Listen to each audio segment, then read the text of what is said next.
Lemon Amiga presents a Playguide video review. Sit back and enjoy the show.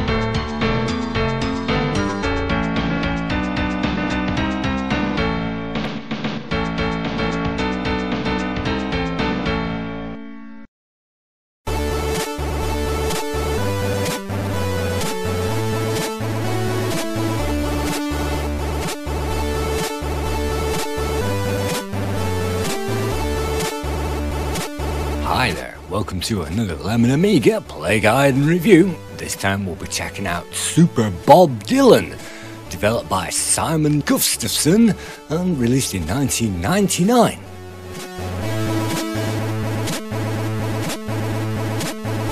For this one, we go back to the 1960s for an Amiga version of Super Mario Brothers. Instead of Super Mario, we have Bob Dylan. This was coded probably in AMOS, and as you will see, the graphics are handmade as well, and the music is obviously a homebrew effort.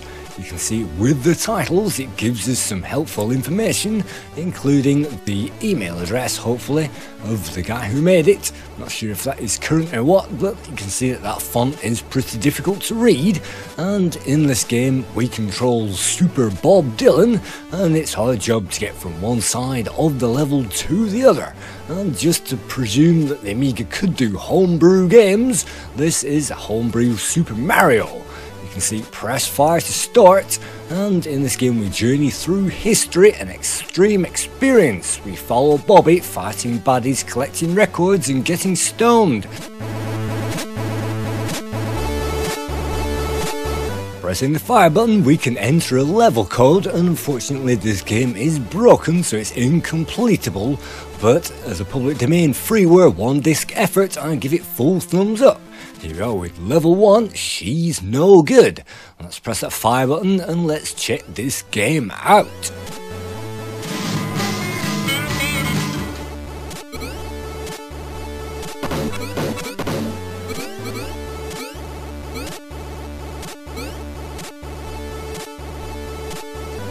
Yes, in this game we control Bob Dylan and we can jump on top of things, and like Turrican we can knock things out of the way with those things, and we can also collect records for some bonus score.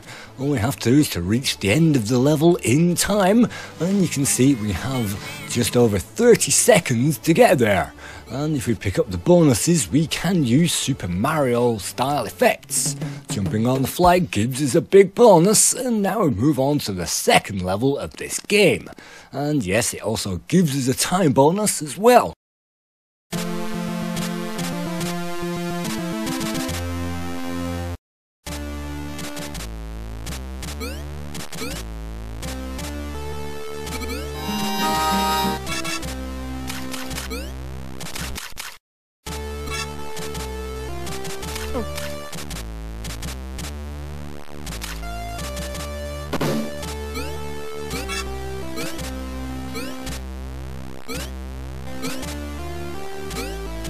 Keen-eyed viewers may be able to recognise that this game has a lot in common with the Great Giana Sisters, as well as Super Mario, and yes, by collecting those top-up tokens we can actually gain in size. That will give us one shield or one extra hit point, and we can also, by collecting 2 of them, gain a note. And of course, just like Super Mario, we're supposed to get on top of some of these platforms, I think, and run across the top of that screen, which is a well-known bug or a gimmick in that game.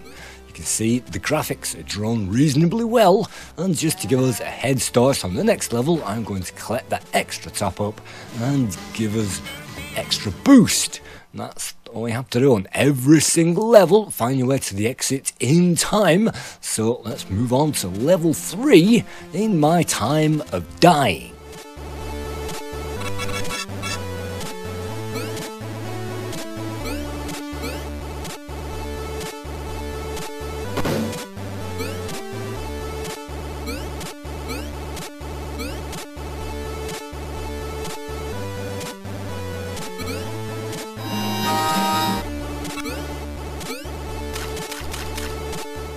this game it's best to power up as soon as possible and then you can lob things towards the enemies, but most of those enemies can't be killed and they are just there to slow us down, so all we can do is jump on top of the ones which are moving, and those which are moving up and down, well, unfortunately you can't hit those, and sometimes we can gain extra pickups that simply disappear off that screen.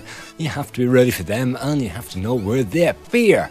But you can see the graphics are lamely drawn in this game and it looks like a 3-year-old has done that with a mouse.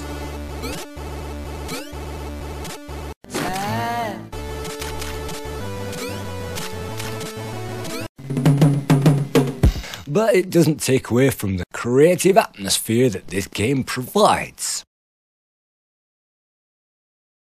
Just like Super Mario, it has a very easy learning curve and we can see that these levels are really ticking off now as we move through into the city, and you can use some of these enemies as platforms, and this game reminds me a little bit of Mayhem in Monsterland, and it was probably knocked up in a few afternoons, but despite that it has the instant charm, the fun and the playability, and so any fan of these mindless jumping games will have some fun with this, and all you have to do is to take your time and to make sure that you get all the way through it, and there are a few hidden bonus rooms as well, as you would expect.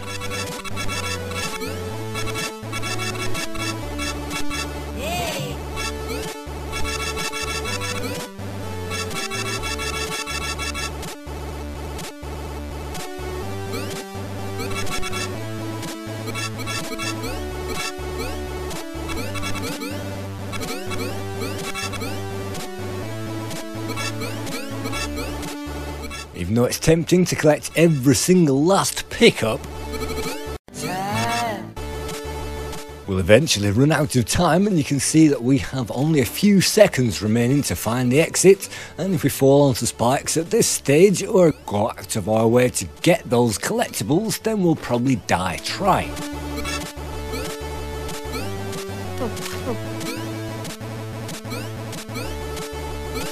Everybody's troubles, everybody except mine. When we run out of time, we will gain a helpful notice which said that we'd run out of time, and then we'll get exactly the same time to go through exactly the same level again, and because we wasted a lot of time in those bonus rooms, then we'll not waste any more time doing that. So let's just hop on and hop through these quite simple levels, and as a simple platformer it really does hit the spot sometimes, and sometimes just like Super Mario, the hardest ones are the ones to get. But ignoring all that, let's just simply jump over these simple graphics, and I really do like those jumping beach balls, and in the middle of a city it really makes a huge difference to the colour scheme in the game. And moving on, we are now up to level 5, Fixing to Die Blues.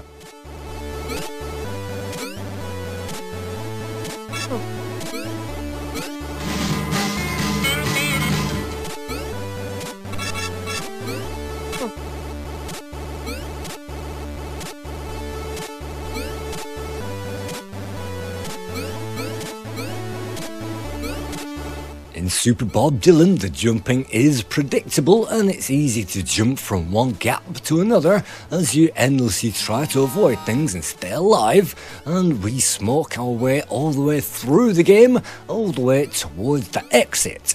And as you can see, the gameplay is really what matters in a game like this, and it's certainly not the graphics or the music, and you can see various traps designed to slow us down, and if we collect maybe 99 records, I think that gives us that extra life. But here we go with the destructible blocks scenario again, and a few red cars leaping off the edge, and a few planes as well.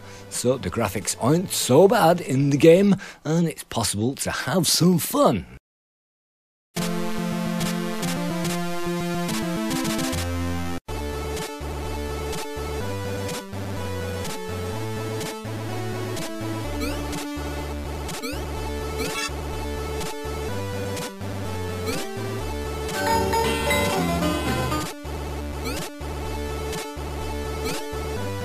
Everybody's troubles, everybody except mine.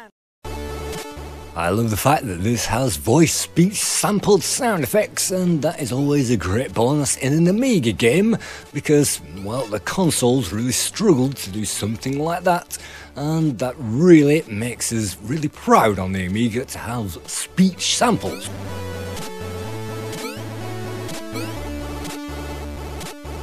Everybody's troubles, everybody except mine. But those speech samples are slightly loud in the mix, and it makes the music really quiet, and this isn't really helpful in this game because we want to turn the music up, but those speech sound effects are a little bit on the loud side. You can see that it is possible to make our way through the game and it isn't too annoying. Nothing fires towards us and it's usual Super Mario stuff that we have to do, so there isn't much here to avoid. You can see spikes now appearing on the top of the enemies and things on springs. Where have we seen that before? Well, we've seen it in Rainbow Islands and of course Thing on a Spring. So yet again, things ripping off Thing on a Spring with the heritage of this game. But you can also see that even though these things are really handy to get into, if you die, unfortunately, you will not be able to get out, and it's a stuck situation if you end up in a dead-end trap.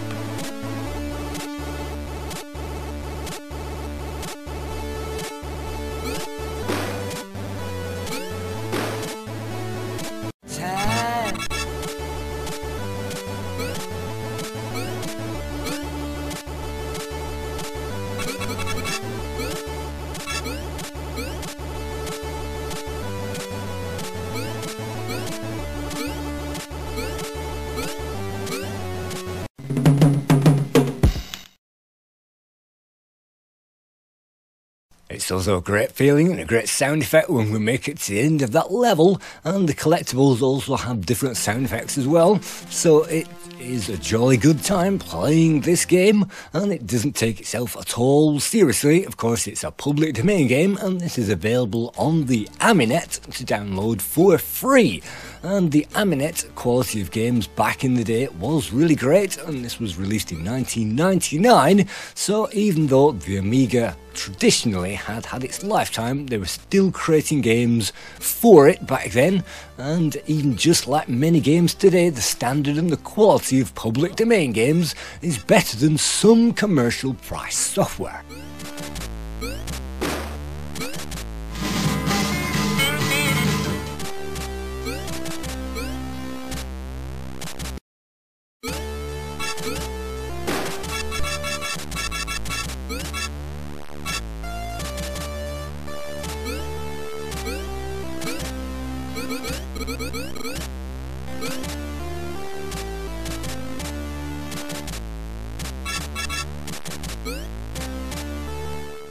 Of course, this being a late public domain game, there were no reviews for this and no scores either, but if you take a look on the Lemon Amiga website, a few people have voted for this and they gave it the average score of 6.2%. And I'd probably give this a 5. Really, the graphics are nothing to write home to anybody about, and of course the music is almost non-existent, but I think the creepy theme, once you get further into this game, is not too bad if a little quiet in the mix.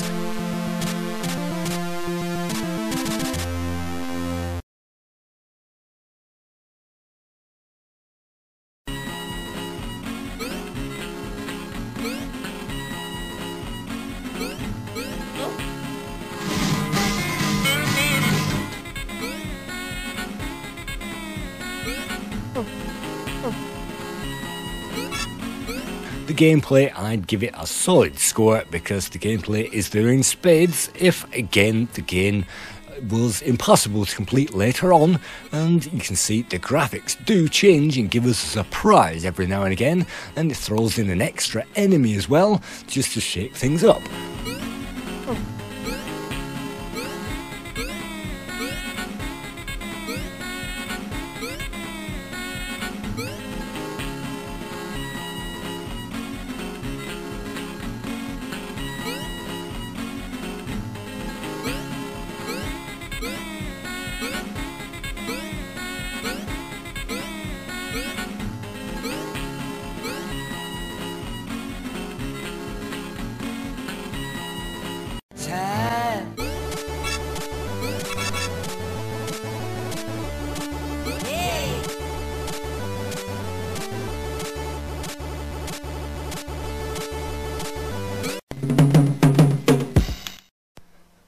think it's a free game with a zero budget and zero hope of anybody actually playing it, then this is a really good deal, and it's better than some public domain games, and I've seen the vast gamut of excellent to terrible. But it's no alien fish finger, and if only the graphics had been done slightly better and the audio had been mixed slightly better and maybe the game had been play tested to completion, then this may have been an unknown Amiga classic.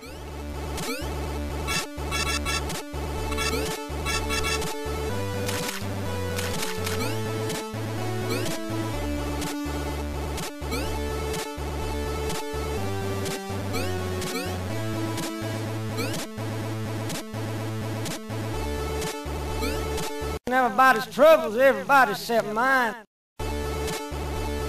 So if you thought the Amiga was limited on the Super Mario clone front, well, there are a small number, not including the Great Giana Sisters, and you can see the heritage in this game. But you can see also the Amiga was well above the small dominion of the Super Mario Bros. Label, and it was only just not capable of the Sonic the Hedgehogs of this world. So it fell in between two camps of the hobbyist computer and the serious hardcore gamer, and the Amiga was jack of all trades. But I think that the potential was there for people just like you and me to code these games and to make some fun out of them, and you can see some texturing has been employed on the spike, even though there's no texturing on the rest of the game.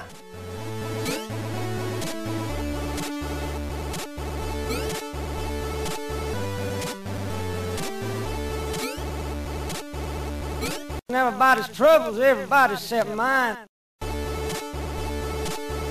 I also like the fact that it gives us some checkpoints so that we don't always have to go all the way back in the level, and it seems to have given us a nice time bonus. So let's see what's in the hidden block, and of course it's some marijuana, and yes, if we bash our way out of this pit of death, hopefully we'll stand more of a chance.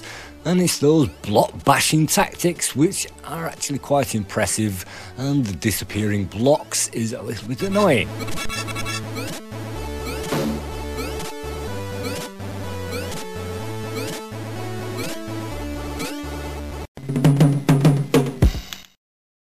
And in this case, I'm just choosing to ignore all these new enemies on my way to that flag.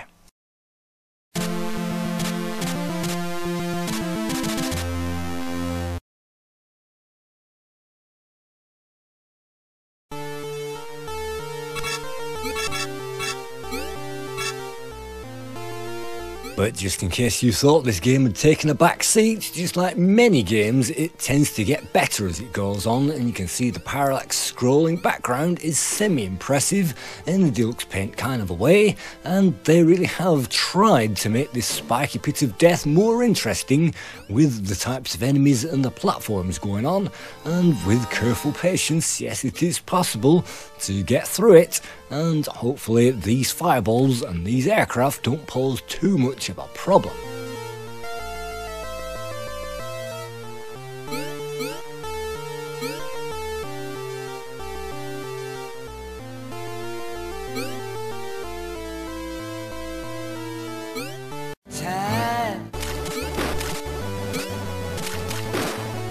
Unfortunately, if you don't know these levels, some of these lead to dead ends, and if I'd have climbed above that arrow, then I would have been able to get off this level, but unfortunately now I can't because I've just popped all those balls which took me up towards the exit.